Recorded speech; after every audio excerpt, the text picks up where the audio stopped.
오늘은 거대한 기만이 오고 있다라는 제목인데요. 사실은 제목 자체가 너무 거대해서 큰 기대는 하지 마시고, 아마 오늘 다음에 드린 말씀은 이와 같은 말씀이 될 것 같고요. 오늘은 서론적으로 지난주에 이어서 제가 말씀을 좀 드릴까 합니다. 지난주에 제가 말씀드린 것은 여러분 아시는 것처럼 성령의 손을 대지 말라, 그런 제목을 가지고 말씀드렸는데요. 오늘은 조금 더 추가해서 말씀을 좀 나눠보도록 하겠습니다. 계시록 21장 4절에 있는 말씀을 제가 봉독하겠습니다. 모든 눈물을 그 눈에서 씻기심에 다시 사망이 없고 애통하는 것이나 곡하는 것이나 아픈 것이 다시 있지 아니하리니 처음 것들이 다 지나갔습니다.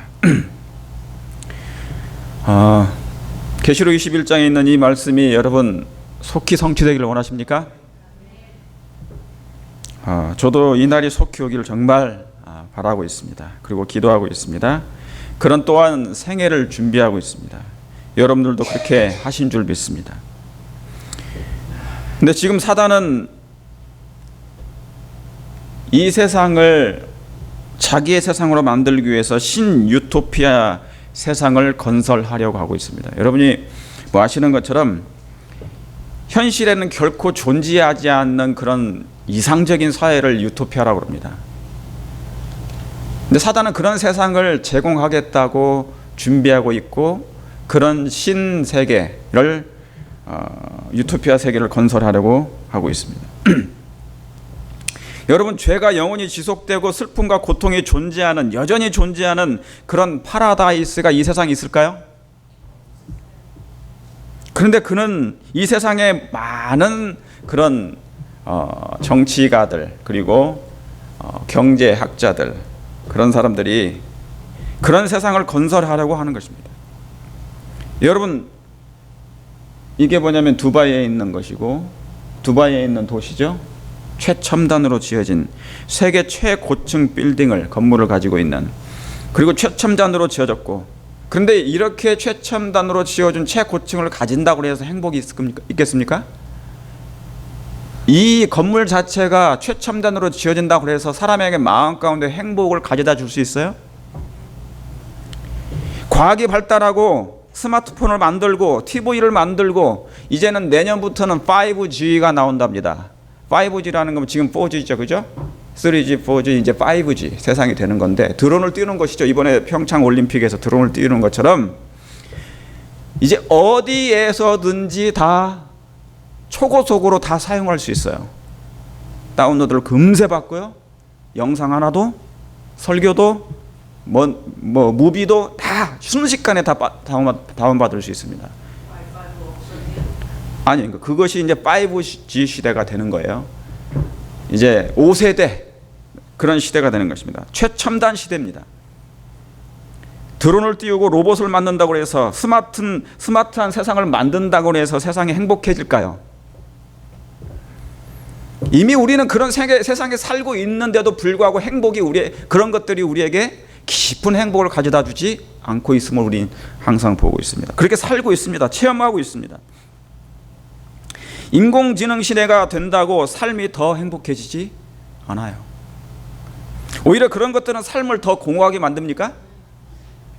오히려 저런 것들은 우리의 인간의 삶을 더 공허하게 만드는 건 확실해요.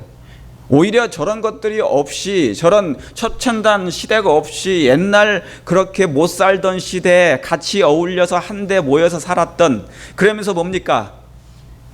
김칫국 안에서 그 찌개를 놓고 함께 수저를 담그면서 먹던 시절이 더 행복했어요. 비록 가난했지만, 궁핍했지만 인간과 인간의 관계가 깊어 있었다, 그 말입니다. 그런데 첨단으로 갈수록 시대가 아주 스마트한 그런 세대가 갈수록 우리의 행복은 더 많이 이뤄져 가고 있는 것입니다. 삶이 더 많이 공허해지고 있는 것이죠. 그러므로 창세기 1장 2절 땅이 공허하고 혼돈하는 것은 여전히 존재합니다. 그리고 더해서 흑암이 깊어지는 것은 말할 수도 없고, 그렇죠? 그러므로 하나님의 신이 운행하셔야 됩니다. 이제는 여러분, 그건 사단이 조건부로, 이 모든 것들은, 이런 모든 것들, 그렇죠? 이런 모든 것들은 사단이 조건부로 천하 만국을 제공함으로 이어지는 것이에요. 그러니까 조건부로 사단이 뭐를 준다고? 이 세상을 주는 거예요. 자기한테 뭐 하기만 하면, 경배하기만 하면 이 모든 걸 내가 너희에게 제공해 주겠다는 거예요. 여러분, 인본주의의 세상으로 익숙한 세상은 가상된 천국이에요. 기만된 천국입니다. 인본주의 세상으로 익숙한 세상은 가상 천국이고 기만된 천국을 제공해 주는 세상이에요. 그런데 거기에는 뭐를 잃어버릴 수 있는 것입니까? 하나님을 잃어버리고 있는 것이에요. 하나님을 잃고 있는 것입니다. 여러분, 이것은 기만이고 속임입니다. 이분이 누구시냐면 세계에서 가장 지금 나이 많으신 할머니예요. 128세 되신 할머니예요. 1세기를 훨씬 뛰어넘게 지금 아직도 살고 계십니다. 그런데 이분이 하신 말씀이 뭐냐면 단 하루도 행복하지 않았대요. 1세기를 넘게 100년을 훌쩍 뛰어넘게 살았는데도 불구하고 단 하루도 자기는 마음에 행복이 없었고 평안이 없었다고 말씀하는 거예요. 여러분, 아담도 몇 년을 살았습니까? 930년을 살았어요. 그 오랜 기간 동안에 죽는 순간까지 그는 죄책감으로 시달리고 살았습니다. 자기의 죄로 말미암아 이 세상에 이렇게 죄악에 물들고 사람이 죽어가는 것, 동식물들이 죽는 것을 그가 목도하면서 단 하루도 편할 일이 없었다고 그랬습니다. 자기의 죄책감에, 내 죄로 인하여서 이렇게 됐다는 것이. 죄의 결과들을 그는 보면서 자식이 죽어가고 자손들이 죽어가고 그런 것을 보면서 그는 고통을 겪다가 죽는 것이 가장 큰 안식이었다 했습니다. 죽을 때가 가장 큰 안식이었다고 했어요. 여러분 잘 아시는 것처럼 미국의 스마트폰, 아이폰을 만든 그 사장이 누굽니까? 옛날에 지금 돌아가셨지만 스티븐 잡스. 세상을, 이 스마트폰 하나로 세상을 잡아버린 그 잡스가 이 잡스가 마지막 때 죽기 직전에 그가 스티븐 잡스의 마지막 말입니다. 제가 다 기록은 못해요. 일부만 발췌했습니다. 나는 비즈니스 세상에서 성공의 끝을 보았다. 타인의 눈에 내 인생은 뭐의 상징이에요? 성공의 상징이다. 하지만 일터를 떠나면 내 삶의 즐거움은 많지 않았다. 결국 부자는, 재물은 내 삶의 일부가 되어버린 하나의 익숙한 뭐일 뿐이다? 사실일 뿐이다. 그것이 나에게 뭐를 주지 못했다는 거예요? 행복을 주지 못했다는 거예요. 지금 병들어 누워 과거의 삶을 회상하는 이 순간 나는 깨닫는다. 정말 자부심 가졌던 사회적인 인정과 그 재물과 부는 결국 닥쳐올 죽음 앞에 뭐라는 거예요? 희미해지고 아무 의미가 없는 무의미하다는 것을 그가 깨달았다는 거예요. 이제 나는 깨닫는다. 생을 유지할 적당한 부를 쌓았다면 그 이후부터는 뭡니까? 부와 상관없는 일을 하라, 그 말입니다. 돈 버는 일에 그의 모든 생애를 바쳤던 것이, 그것이 아무 무의미했다는 것을, 헛되다는 것을 알았던 거죠. 그래서 여러분, 여기 계시록 21장 4절의 말씀은 모든 눈물을 그 눈에서 씻기심에 사망이 없고 애통하는 것이, 곡하는 것이, 아픈 것이 다시 있지. 그런데 여기 뭡니까? 다시 있지 아니한다는 건 뭡니까?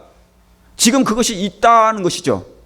그것이 존재하고 있다는 거예요. 아직도 사람들의 눈물이 있고 슬픔이 있고 아픔이 있고 고통이 있고 궁핍이 있고 괴로움이 있고 너무너무 행복 빼고는 다 있는 세상.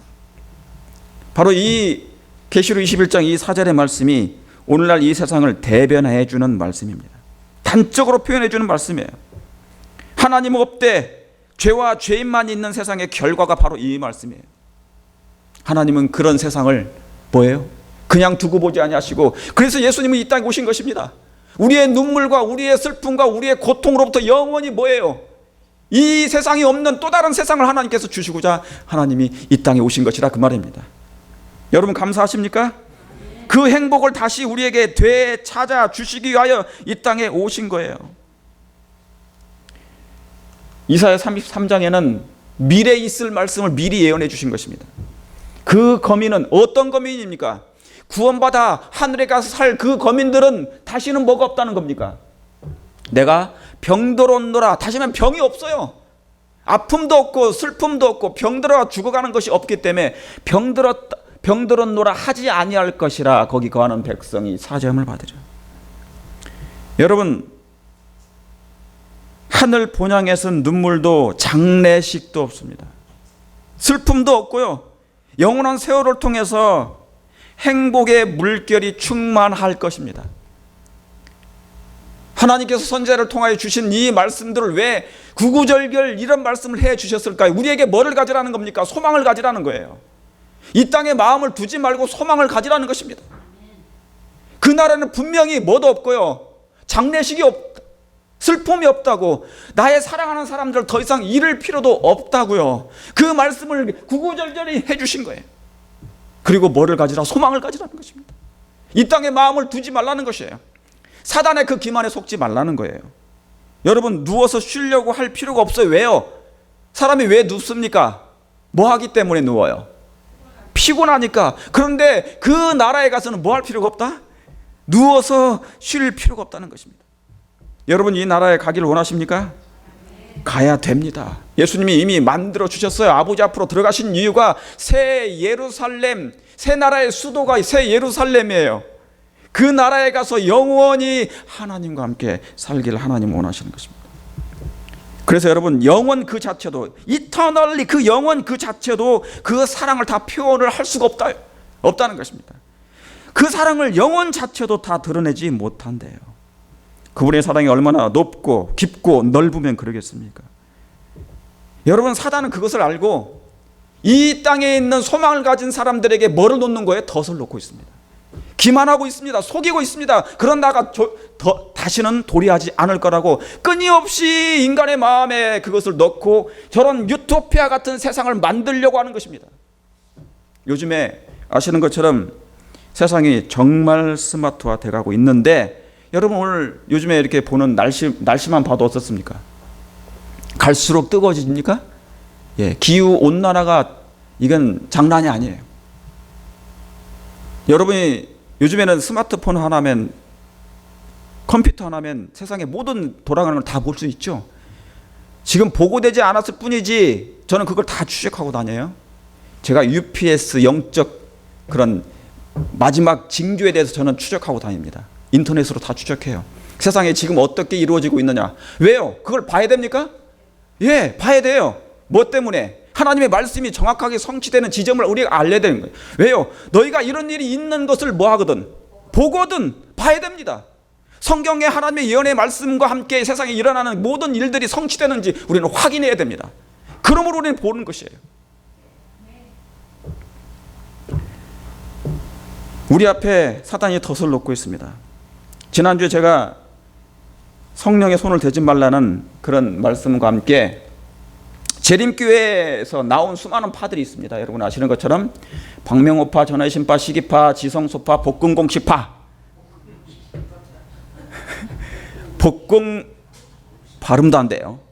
곡식을 이 곡식을 안 먹으면 구원이 없다고 그러는 것이죠. 그런 사람들이 있습니다.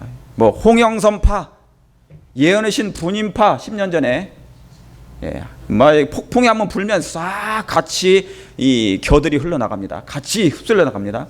현대 진리파 다 따로 분리되어 나간 파들입니다. 그들이 분리되어 나간 이유가 뭡니까? 스스로 자기들이 뭐라는 거예요? 나무물이라고 생각하는 것입니다.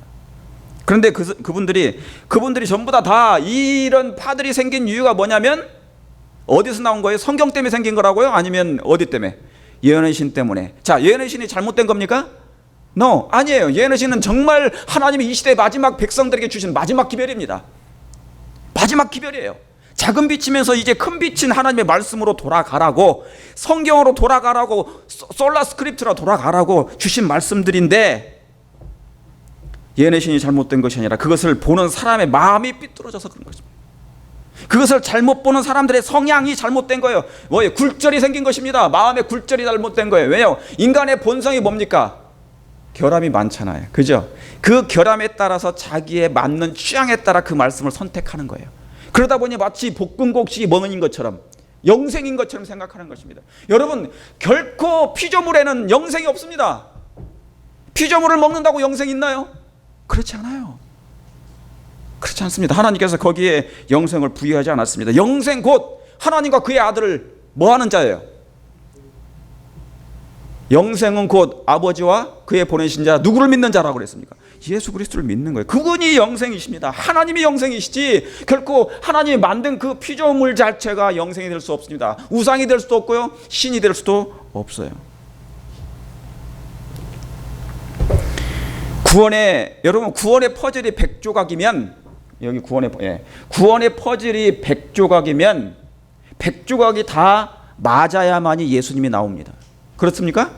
그런데 서너 조각이 나오고 10조각만 나온다고 해서 그게 뭐예요? 완성되는 게 아니에요. 그런데 마치 그 몇 조각 가지고 사람들이 뭐 하는 겁니까? 대단한 것처럼 그렇게 얘기하는 거예요. 그것은 자신을 뭐 하려고? 자신이 인기를 가지려고 하는 것입니다. 뭔가 사람들에게 이목을 받지 못하는데 내가 이런 것을 발견했으니 이제 뭐예요? 이목을 끌고자 하는 그런 마음속에 욕망이 있는 거예요. 사회적인 지위가 없다 보니까 그런 것이라도 통해서 뭐예요? 그걸 받아보고자 하는 그런 사단의 욕심이 있는 것입니다. 여러분, 그런 거 가지고 우리가 난리 부르스를 뜨면 안 됩니다. 그렇죠? 그런데 이 수많은 파들이 전부 다 뭐 때문에요? 다 그런 문제 때문에 다 일이 생긴 것입니다. 자, 지금까지 가만히 있다가 수십 년 동안 가만히 있다가 성삼위 하나님 중에 제3위 신성의 제3위격인 성령을 신성을 뭐 하려고 하는 거예요? 믿지 않으려고 하는 그런 무리가 생겼다 했습니다. 제가 지난주에 그 말씀드렸죠. 과거 수십 년 동안 신앙을 열심히 하다가 그런 신자들이 갑자기 하나님의 신성을 하나님의 성삼위 하나님 중에 제3위격인 신성의 하나님, 그 성령의 신성의 부분을 건드리기 시작하는 것입니다. 마치 여호와 증인들이 그렇게 했던 것처럼 예수님은 피조물이라 한 것처럼 이제 성령 하나님도 뭐라고요? 하나님이 보내신 성령에 불과하지, 능력자에 불과하지, 그 하나님에 속하지 않는다고 얘기하는 것입니다.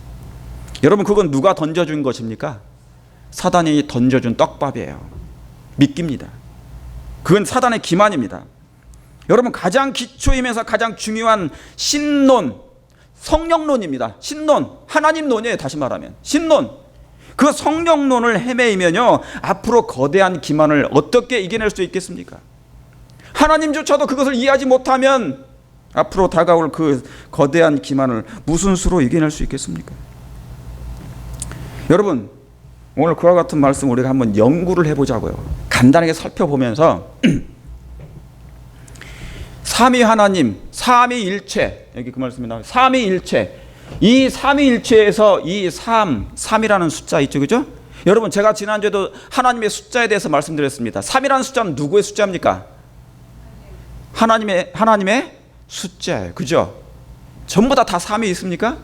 구약과 신약과 말세, 아버지와 아들과 성령. 다 그래서 하늘도 몇 층 하늘이요? 3층 하늘. 그래서 이 3이라는 3자는 뭐냐면 중국의 기독교가 들어오기 전 2500년 전에 그들은 뭡니까? 이미 상형 문자를 사용하면서 서령 문자로 바꿔졌어요. 그러니까 그 당시에 그것을 조상들이 그것을 보고 그 문자를 만들었는데 그게 뭡니까? 바로 0이에요. 이게 바로 그것입니다. 3. 여러분, 이 3은 뭐예요? 짝대기 3개잖아요. 아버지와 아들과 성령. 3층 하늘도 되지만 아버지와 아들과 성령 하나님이세요.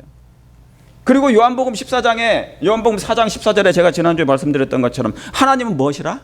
영이시니 예비하는 자가 신령과 진정으로 예비할지니라. 그러므로 하나님은 영이시니 이 말씀을 또한 중국인들은 뭐랍니까? 신령영으로 표현했잖아요. 그렇죠?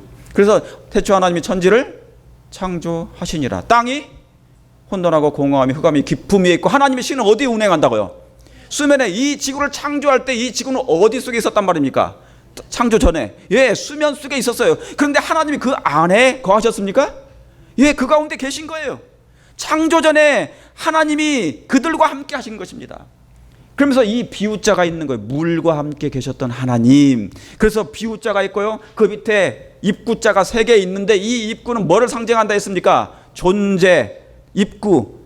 먹지 않습니까? 존재를 상징하는 거예요. 그러므로 아버지와 아들과 성령 하나님이 계셔서 지울공에다가 사람인자 2개 해서 아담과 하와를 창조하셨다는 말씀으로 하나님은 영이신데 그분이 뭐예요? 세상을 창조하시고 구속의 계획을 세우시고 그 구속의 계획을 이루신 하나님이시라는 것을 말씀한 거예요. 그러니까 그 어떤 일에도 구속에 관련된 부분은 이 3분이 함께 일합니까? 일하십니까? 예, 하나님이 함께 일하세요. 여러분, 이것만 있나요? 이것만 있는 게 아닙니다. 여러분, 성령께서 하나님이심을 직접적으로 표현한 성경절이 있을까요? 없을까요? 있겠지요. 우리가 확인을 좀 해볼게요. 사도행전 5장에서 3절 4절 베드로가 가로되 아나니아야 어찌하여 사단이 내 마음에 가득하여 네가 누굴 속이고요? 성령을 속이고 땅값 얼마를 감추었느냐? 땅이 그대로 있을 때는 네 땅이 아니며 판후에도 네 임으로 할 수 없더냐? 어찌하여 이 일을 네 마음에 두었느냐? 자, 시작. 사람에게 거짓말한 것이 아니요 뭐예요? 하나님께로다 그래요. 그러니까 아나니아와 삽비라가 자기 땅을 팔았는데 하나님께 바쳤어요. 그런데 뭐 일부를 뭐 했습니까? 숨긴 거예요. 그러니까 뭐예요? 이것을 하나님의 성령께서 누구에게 알려준 겁니까? 베드로에게 알려준 거예요. 베드로가 무슨 신도 아닌데 자기가 어떻게 알겠습니까? 그 속인 걸 알고 베드로가 얘기한 겁니다. 네가 누굴 속이고요? 성령을 속인 것인데 이 밑에 보니까 네가 사람에게 한 것이 아니요 누구한테 거짓말한 거라? 하나님께 하신 거라. 그러므로 성령을 속인 건 곧 누굴 속인 거라는 겁니까? 하나님을 속인 거라고 얘기한 것입니다. 그런데 이 말씀이 버젓이 성경에 이렇게 많은 성경절에 나오는데도 불구하고 뭐라고 한다고요? 성령 하나님은 하나님이 아니시라는 거예요. 하나님이 아니시면 피조물이죠. 그럼 또 하나 볼까요? 여러분, 보통 성전에는 누가 임하십니까? 하나님이 임하셔야 됩니다. 그렇죠? 성전에는 하나님이 임하셔야 해요. 왜요? 그분이 어떤 분이니까? 당연히 하나님이시니까. 하나님의 성전에는 하나님이시니까 하나님이 임하셔야 되는 거예요. 맞습니까? 예, 이걸 확인하면서 제가 여러분 답변해 주셔야 돼요. 그게 맞아요. 그것을 뭐라고 그럽니까? 하나님이 임하시는 성전을 뭐라고 불러요? 하나님의 성전. 하나님의 성전에는 누가 임하신다고요? 하나님. 그러니까 뭐예요? 하나님의 성전이라고 부르는 것입니다. 그러면 여러분이 다 아시는 것처럼 아버지 하나님이 하나님이시니까 당연히 어디에 거하십니까? 성전에 거하시죠. 그러면 예수 그리스도도 하나님이세요? 하나님이세요? 하나님이세요. 그러면 그분도 어디에 거하실 수 있습니까? 성전에 거하시는 것입니다. 그러므로 아버지 하나님과 뭐예요? 예수 그리스도는 하나님이시니까 성전에 거하시면 그러면 성령 하나님도 어떤 분이셔야 됩니까? 만약에 그분이 하나님이 아니시면 성전에 거하실 수가 없겠죠. 그런데 그분이 하나님이시라는 증거가 있으면 뭐예요? 그분도 하나님의 성전이 될 것입니다. 그렇습니까? 그러면 성경으로 확인해 보자고요. 고린도전서 6장 19절에 다 같이 한번 읽겠습니다. 시작. 너희 몸은 너희 가운데로부터 하나님께로부터 받은 바 너희 가운데 계신 뭐예요? 성령의 전인 줄 알지 못하느냐? 너희는 너희 것이 아니라 피로 산 바 하나님께라고 했어요. 여기에 보니까 분명히 뭡니까? 아버지 하나님과 예수 그리스도는 하나님이시니까 당연히 하나님의 성전에 임하시지만 성령 하나님도 뭐예요? 성령이시니까 어디 전이라고 그럽니까? 하나님의 성전. 예, 성령의 전이라 그 말입니다.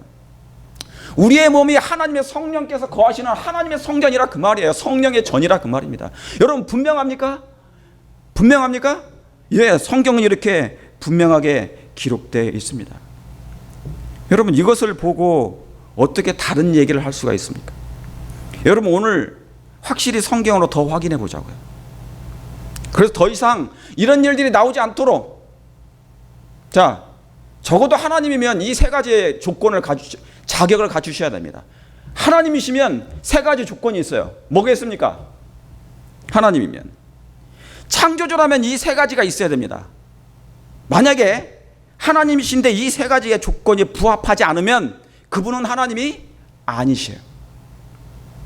3가지입니다. 첫째, 하나님은 전능하신 하나님이셔야 됩니다. 그렇습니까? 하나님은 전능하신 하나님이십니다. 두 번째요, 그분은 어떻게 됩니까? 그분은 전지하셔야 됩니다. 세 번째는 뭡니까?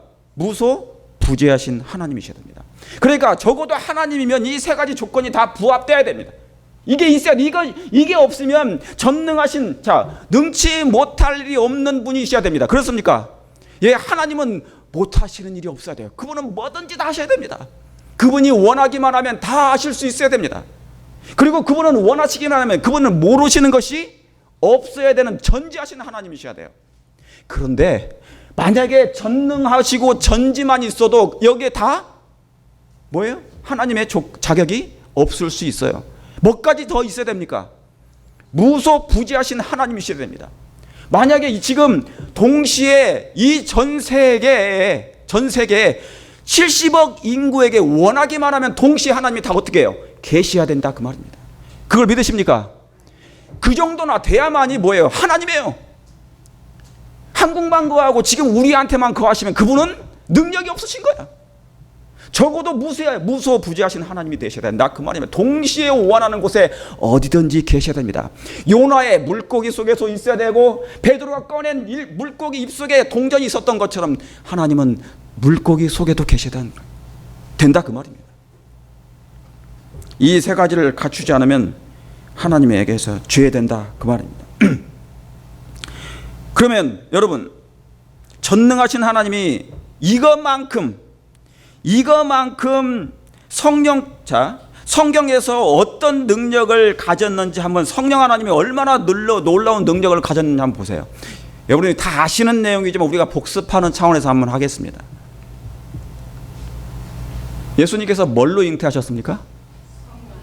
무엇으로 잉태하셨어요? 성령으로 예수님은 잉태하셨습니다.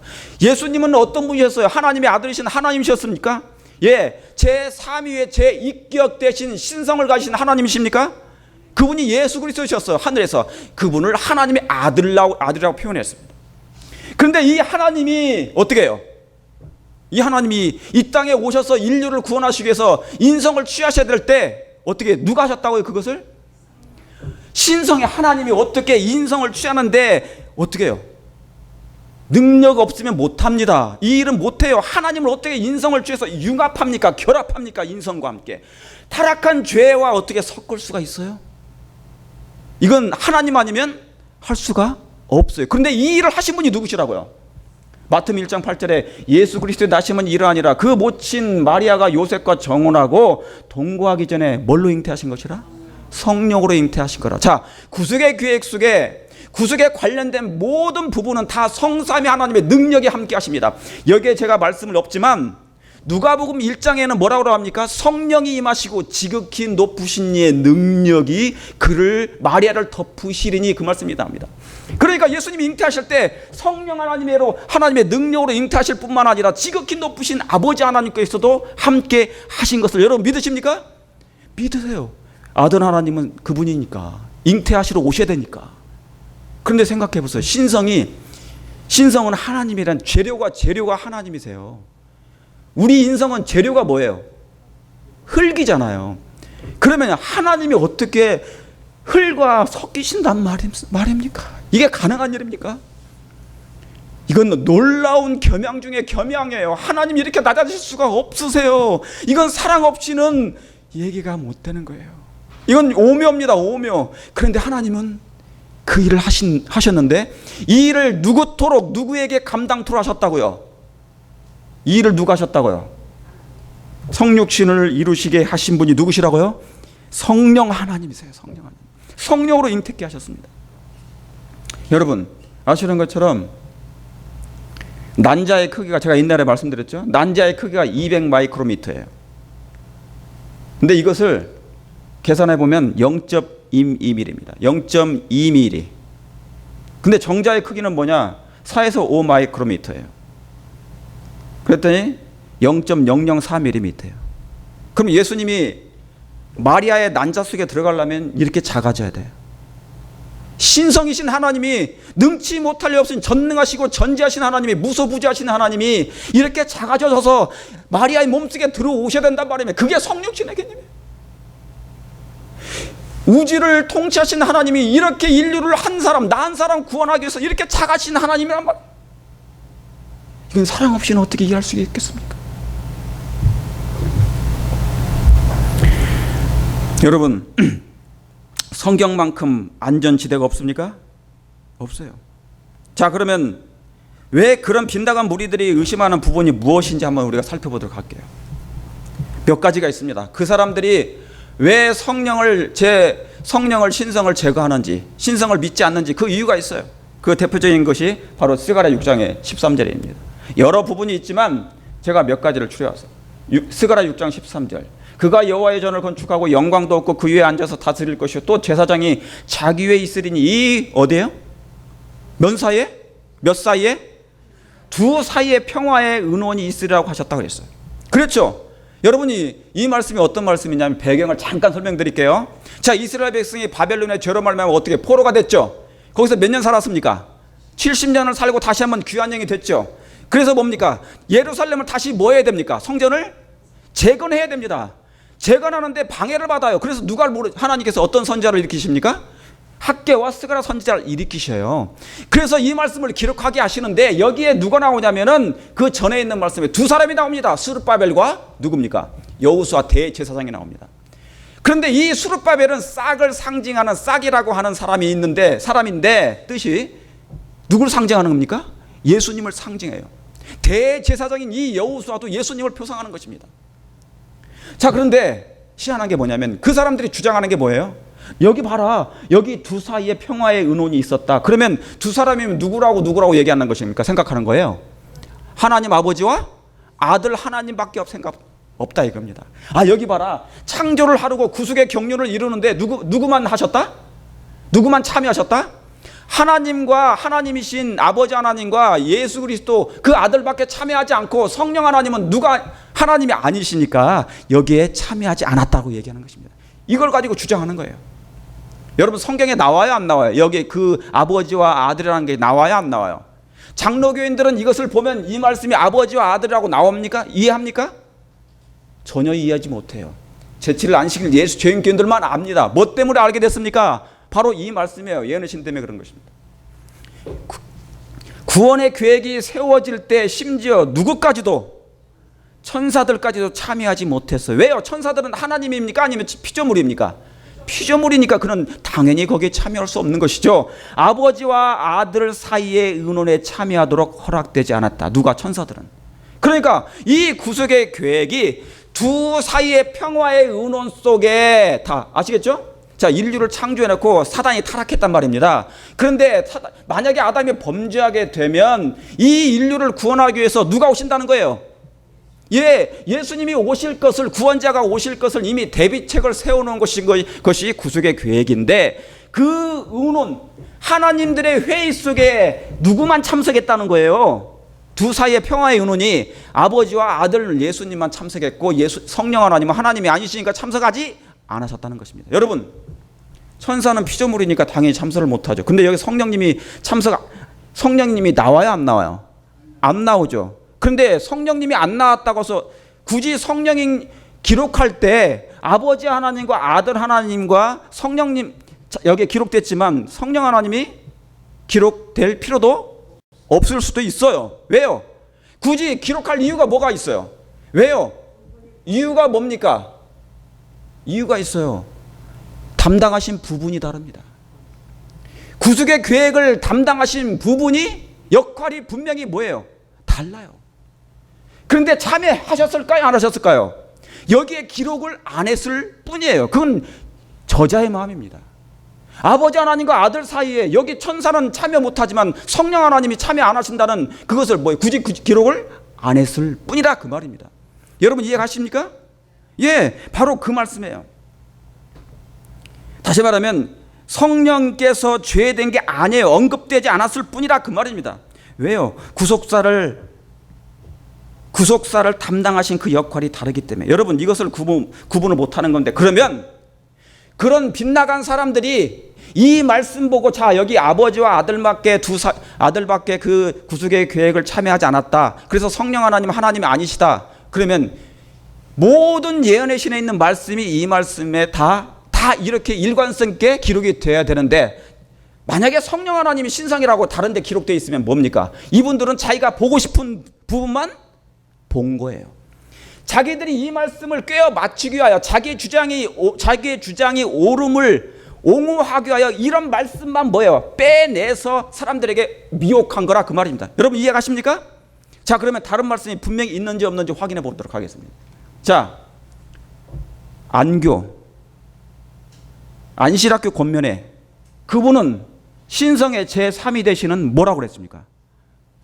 성령 곧 그분의 대리자를 보내실 작정했다. 아, 여기 분명히 뭐예요? 성령 하나님은 신성이 몇 번째예요? 제3위 되시는 하나님이죠. 여러분 확신합니까? 자, 복음전도에 아버지 하나님, 아들 하나님, 성령 하나님은 신성의 모든 충만하심을 간직하신 뭐래요? 분이시라고 그랬어요.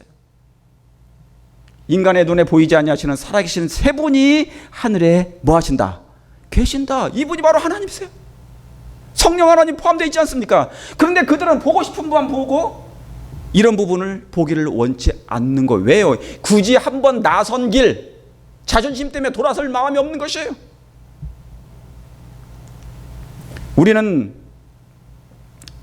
617페이지에 나오네요. 우리는 하늘에 지극히 높으신 세 분, 곧 아버지와 아들과 성령과 협력해야 하며 이들은 우리를 통해 일하시며 우리를 하나님의 동역자로 만드실 것이라. 여러분 너무나 분명합니까? 이런 말씀들이 너무너무 여기저기 굉장히 많이 기록되어 있습니다. 그런데 그분들은 그 부분만 보는 것입니다. 여러분 이상구 박사도 2300주야까지 이제 부인하게 됐습니다. 조사 심판을 뿐만 아니라 뭐까지요? 2300주에 이 교회의 근간을 이루는 모든 것을 다 뭐예요? 뒤집어 엎어버렸어요. 아니라는 것입니다.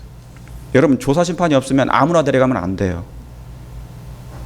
예수님을 닮은 사람을 데려가야 됩니다. 그분을 사랑하는 사람만 데려가야 됩니다. 그래서 뭡니까?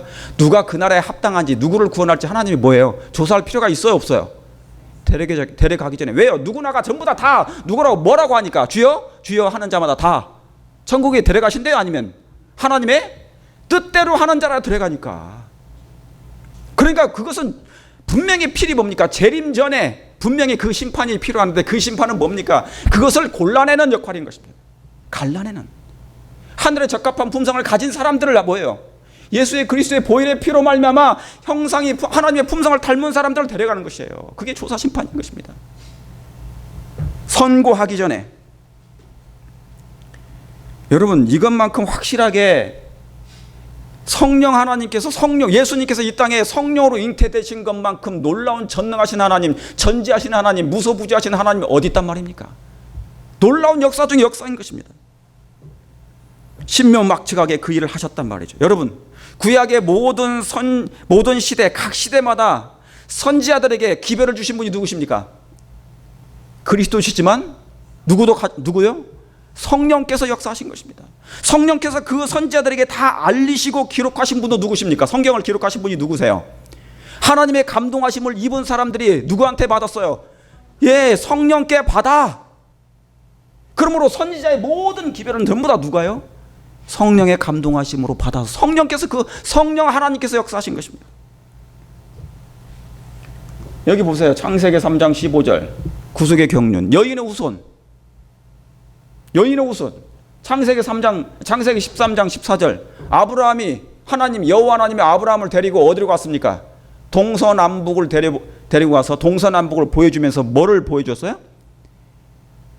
내 자손이 이렇게 많다는 것을 보여주셨죠. 그 내 자손이 누구십니까? 예, 갈라디아서 3장 16절에는 바로 예수 그리스도라고 나옵니다. 그러니까 그 아브라함이 보았던 그 내 자손은 기록이 안 돼 있지만 창세기에는 바울은 그것을 보게 됐어요. 누구를 통해서? 성령 하나님이 그 모든 것을 다 알려주신 것입니다. 그래서 갈라디아서 3장 16절은 그 말씀을 기록한 거예요. 시편 2편 7절에는 뭡니까? 오늘날 내가 너를 내 아들을 낳았도다. 이분이 누구십니까? 예, 아들로 이 땅에 오실, 사람으로 오실 예수님을 미리 뭐예요? 말씀해 주신 장이에요. 이사야 9장 6절은 뭡니까? 여러분 아시는 것처럼 그분은 한 아기를 우리가 낳았도다. 그분은 기묘자요 전능자요. 그분이 누구십니까? 임마누엘 하나님이 예수 그리스도십니다. 이 모든 선지자들에게 이 말씀을 증거하고 가르치고 기록하게 하신 분이 누구시라고요? 성령 하나님이신 것입니다. 그러니까 여러분, 그리고 구속의 사역이, 구속의 역할이 달라요. 구약 시대는 아버지 하나님, 신약 시대는 예수 그리스도께서 십자가에 죽으시고, 이제 마지막 부분은 누가 담당하셔요? 예, 성령 하나님이 회복하시고 완성하는 것입니다. 하나님의 율법을 마음에 기록하시는 분도 성령 하나님이시고, 하나님의 형상을 조각하시는 분도 성령 하나님이십니다. 그러니까 구원이 완성되게 하시는 분이 뭐예요? 예, 성령 하나님이시라 그 말입니다. 예수님이 떠나가시니까. 왜요? 그분은 인성을 취하신 분이기 때문에 영원토록 그 인자로서 계셔야 되기 때문에 이제 그분이 뭐예요? 할 수가 없어요. 그래서 누굴 보내신 것입니까? 하나님이신, 또 다른 하나님이신 성령을 보내셔서 그 일을 이루시고자 하는 것입니다. 여러분, 초림 때, 예수님이 초림 때, 자, 예수님이 있잖아요. 이 땅에 오셔서 성육신 하신 것도 성령으로 잉태하셨고, 자, 침례 받을 때도 어떻게 하셨어요? 성령으로, 자 보세요. 성삼위 하나님이 나타나셨는지 안 나타나셨는지. 마태복음 3장 17절에 예수께서 침례를 받으시고 그 물에서 올라오실 때 하늘이 열리고 하나님의 뭐예요? 성령이 비둘기같이 내려 자기 위에 임하심을 보시더니 하늘에서 소리가 있어 말씀하시되 이는 내 사랑하는 아들이요 내 기뻐하는 자라 하시더라. 그러니까 예수님이 태어나실 때도 성령으로 잉태하셨고 성삼위 하나님이 계셨고, 예수님이 침례 받으실 때도 뭡니까? 예, 성삼위 하나님이 계셨고 거기에 누구도 빼놓을 수가 없어요. 성령 하나님께서 계신 것이라 그 말입니다. 이 세 분은 신성의 성삼위 하나님이세요. 그 구속에 하는 구속사의 모든 일에 개입하시고 참여하셨어요. 역사하신 거라 그 말입니다. 여러분, 죄인이 피조물의 이름으로 침례받을 수 있습니까? 마태복음 28장 19절에 제일 마지막 절에 뭡니까? 그러므로 너희는 가서 모든 족속으로 제자를 삼아. 뭐를요? 누구와 누구의 이름으로요? 아버지와 아들과 누구의 이름으로요? 성령의 이름으로 침례를 주거라 했어요. 내가 침례를 주고 내가 너에게 분반 모든 것을 가르쳐 지키게 하라. 여러분, 아버지와 아들만 하나님이시면 성령의 이름으로 침례를 주면 돼요, 안 돼요? 안 되죠. 왜냐? 그분이 우리가 피조물의 이름을 가지고 절대로 침례를 받을 수도 없고, 받아도 구원이 없는 것이죠. 그러므로 이 세 분은 여전히 영원전부터 지금까지 마지막 끝날까지 항상 우리와 함께 계시는 하나님이십니까? 하나님이시죠. 바로 그분이. 그럼 왜 그들은 이 사단의 기만에 넘어갈까요? 뭐를 하지 않아서 그럴까요? 성경을 깊게 연구하지 않아서 그런 것입니다. 일부만 연구하고 뭐를요? 동전의 앞만 연구하고 뒤에는 연구하지 않았습니다. 자기들이 보고 싶은 부분만 원한 것이에요. 알고 봤더니 그 사람들은, 그 성령의 신성을 부인하는 그 사람들은 1월 시험령 날짜도 정하고 예수님의 오시는 시기까지도 정하고 있다는 것이에요. 여러분, 분명히 제가 말씀드리지만 빗나간 사람들의 특징이 뭐냐면 결국은 뭡니까? 조급함이 있습니다. 조급증이 생겨버렸어요. 영적인 조급증. 그러다 보니까 내 마음이 뭐예요? 죄를 범하기 전에 빨리 뭐예요? 품성이 좋을 때 예수님이 오셔야 돼. 그러니까 날짜를 정해놓고 오는 것이에요. 이해가시겠습니까? 그건 하나님의 뜻이 아닌 것입니다. 사단의 기만인 것입니다. 자, 거의 다 끝나가면서 히브리서 1장 1절에 옛적의 선지자들로 여러 부분과 여러 모양으로 우리 조상들에게 말씀하신 하나님. 여러분, 성경을 잘 그분들이 몰라서 그런 것입니다. 여러분, 성경에는 하나님을, 예수님을, 성령님을 여러 부분으로 여러 모양으로 나타내셨습니까? 정말 다양한 모습으로 나타나셨어요. 그렇게 기록하고 있습니다. 여호와의 사자로도, 하나님의 사자로도, 그렇죠? 여호와의 군대 장관으로도. 그런데 알고 봤더니 여호와의 사자, 그러면 저 사람은 사자는 그냥 천사인가 보다 했는데 나중에 알고 보니까 그 천사가, 그 사자가 누구예요? 예수님이에요. 그러니까 여호와의 사자. 여러분, 하나님의 아들 하면은, 하나님의 아들이면 하나님이 신이 아닙니까? 하나님의 아들이니까 신입니까? 아닙니까? 자, 하나님의 아들 예수님은 신이에요? 안 신이에요? 신이잖아요. 하나님이시죠. 그런데 그러면 하나님의 성령 하면 하나님의 성령이니까 그냥 하나님이 사용하시는 하나의 능력자입니까? 아니죠. 하나님의 아들이 예수님이 하나님이신 것처럼 하나님의 성령 또한, 주의 영 또한 그리스도의 영이시라 할지라도 그분도 뭐예요? 하나님이시라 그 말입니다. 그분의 신성이 그렇게 된다고 해서 없어지는 게 아니에요. 여러분, 하나님을 사람으로 생각하는 그 자체가 잘못된 것입니다. 예수님도 눈으로 볼 수 있는 사람으로 오셨으니까 성령도 눈으로 볼 수 있어야 된다고 생각하는 것 때문에 그런 거예요. 여러분, 그걸 잘 생각하시기 바랍니다. 자, 디모데전서 6장 16절에 이 말씀이 있어요. 오직 그에게만 죽지 아니하며 있고 가까이 가지 못할 빛에 거하시고 아무 사람도 보지 못하였고 또 어떻게 할 수 없다요? 또 볼 수도 없는 자세. 여러분, 하나님은 원래 보시는 분이십니까? 여기 뭐예요? 볼 수 없는 자세요, 원래. 근데 예수님이 이 땅에 우리 같은 죄인 같은 몸으로 이 땅에 오셔서 우리를 구원하시기 위해서 뭐예요? 인성을 취하실 수밖에 없으셨어요. 그러다 보니까 인간의 마음속에 뭡니까? 아, 하나님이 눈처럼 저렇게 예수님처럼 뭐예요? 육안으로 확인할 수 있는 분이셔야 된다는 것이에요. 그러니까 그렇게 고정관념이 있는 것입니다. 여러분, 이 고정관념을 깨야 되는 것이에요. 원래 하나님을 볼 수 없게 임하시는 하나님이십니다. 여러분, 그걸 믿으십니까? 하나님의 나라는 볼 수 있게 하는 것이 아니요, 하나님의 나라가 여기 있다고도 저기 있다고도 못하리니 하나님의 나라는 어디 계시다고요? 너희 안에 거하시느니라고 했어요. 하나님은 우리 안에 거신단 말이에요. 그분이 누구시다고요? 아까 성령의 뭐라고 그랬어요? 성령의 전되신 하나님. 성령 하나님을 꼭 사람처럼 어떤 형태의 모양으로 인식하는 그 고정관념을 깨야 되는 것입니다.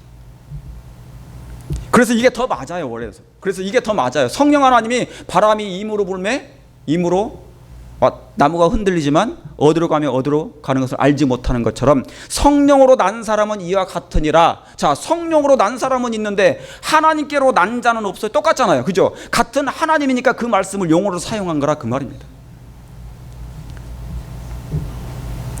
여러분, 신명기 6장에 제가 끝납니다. 사람들이 있잖아요, 모순이 있어요, 항상.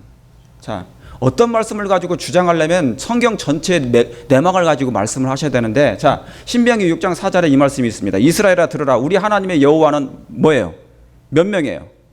우리 하나님 여호와는 오직 하나인 여호와시니. 그랬죠? 그러니까 하나님은 어때요? 유일신입니까? 하나님은 유일신이세요. 그렇죠? 하나님이 여기 봐라, 여기 하나님은 한 분밖에 없다. 자, 여호와 증인들이 이걸 주장하잖아요. 하나님은 한 분밖에 없다. 그래서 예수님을 뭐라고 합니까? 피조물이라고 하죠. 그런데 이 재림교회 안에 있는 또 다른 사람들이 성령의 제3위격인 성령을 신성으로 여기지 않으니까 그들이 뭐래요? 그러면 왜 이 말씀은 왜 그들이 여깁니까? 왜 예수님은 그러면 신성으로 여깁니까? 여호와 하나님 아버지 외에는 신이 없으면 예수님을 왜 하나님으로 받아들이냐 그 말입니다. 얼마나 모순된 얘기냐 그 말입니다. 이사야 45장 5절에도 나는 여호와라, 나 외에 다른 신이 없나니, 나밖에 신이 없다 그래요. 그러면 여호와 하나님만 믿어야죠. 그런데 왜 예수님을 믿느냐 그 말입니다. 그분도 하나님이신데. 그러니까 맞아요, 안 맞아요? 맞지 않아요. 자기의 말에 자기가 스스로 걸리는 경우가 되는 것입니다. 로마서 8장 29절에 하나님은 개체, 퍼스널리티가 있어요. 개성을 가지신 분이고 개체이시기 때문에 그분은 아픔도 있습니까? 슬픔도 느끼십니까? 그분은 지시하시고 명령도 하십니까? 예, 여기 보세요. 이와 같이 성령도 우리 연약함을 도우시나니 우리가 마땅히 빌 바를 알지 못하나 오직 성령이 말할 수 없는 뭘로요? 말할 수 없는 탄식으로 우리를 위하여 친히 뭐 하신다고요? 간구하신다고. 여러분, 예수님만 우리를 위해서 간구해 주시는 분이 아니에요. 성령도 하나님이시기 때문에 우리를 위하여 구원의 하나님 앞에 뭐 하신다고요? 간구하고 탄식하고 슬피 울며 떠난다 그 말입니다. 여러분, 이 말씀을 믿으십니까? 하나님의 말씀으로 여러분이 무장하시게 되기를 바랍니다. 주의 성령이, 하나님의 영이, 여호와의 성령은 그렇게 기록한 것은 성령이 하나님이 아니신 게 아니라 아까도 제가 말씀드렸던 것처럼 하나님의 아들 예수님도 그렇게 기록한 것처럼 하나님의 아들이 아니냐. 유대인들이 그래서 안 믿었어요. 하나님의 아들라고 생각하니까. 너는 인간의 사람의 아들이 아니냐 얘기한 거예요. 사랑하는 성도 여러분이시죠. 이제는 마지막 때가 돼가고 있습니다. 거의 끝점에 다가가고 있어요. 이제 사단이 뭐예요? 하나님의 백성들, 택하신 백성들까지 뭐 하려고? 미혹하려고요. 기만하려고요. 그러니까 앞으로 이제 뭐예요? 거대한 기만이 서서히 오기 전에 하나 작은 기만들이 이 교회 안에 덮치고 있는 것입니다. 그래서 뭐예요? 마치 흔들림이 있어가지고 그 사람들을 흔들어서 뭐예요? 신실하지 못한 하나님의 백성들을 뭐예요? 휩쓸려 가게 하려고 하는 사단의 계획임을 생각하시고 말씀으로 돌아가서 하나님의 말씀으로 전신갑주를 입게 되기를 바랍니다. 구약과 신약을 부지런히 연구하시고 하나님의 예내신의 말씀을 연구하셔서 사단의 거대한 기만이 오는 것을 여러분이 철저히 방어하시고 준비하셔서 승리하시길 바라면서 오늘 말씀을 드리겠습니다.